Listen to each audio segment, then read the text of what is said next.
John Owen, a Puritan writer and preacher, wrote the book The Death of Death in the Death of Christ in 1852.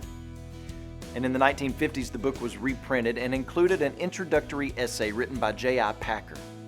In that introductory essay, Packer writes this: "There is no doubt that evangelicalism today is in a state of perplexity and unsettlement. In such matters as the practice of evangelism, the teaching of holiness, the building up of the local church life, there is evidence of widespread dissatisfaction with things as they are. This is a complex phenomenon to which many factors have contributed.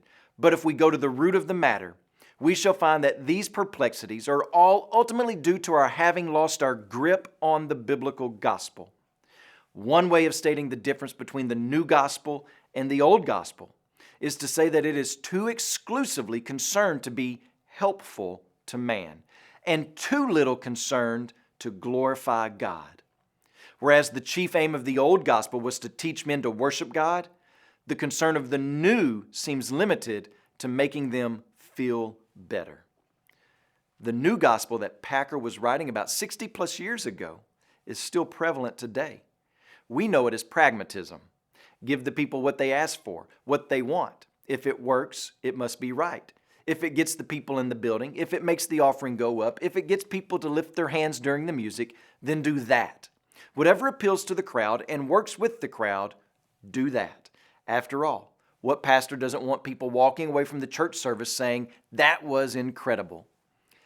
Well, apparently Jesus didn't abide by those rules.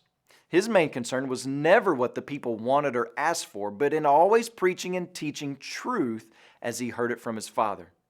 And many times, what he heard from his Father, what Jesus taught, was not popular, attractive, or pragmatic. But it was built upon the truth of God's words, and that's what our aim must be. You don't gather together as a church so that you can primarily feel better, but rather so that we can learn and feel the immensity of the glory of God and worship Him rightly, which, by the way, makes persons feel like they were designed and created to feel. As you pray today, please remember Elvis Garcia and his family, our missionaries in Arkansas. And also remember the Khmer Life Word broadcast that's heard throughout Cambodia.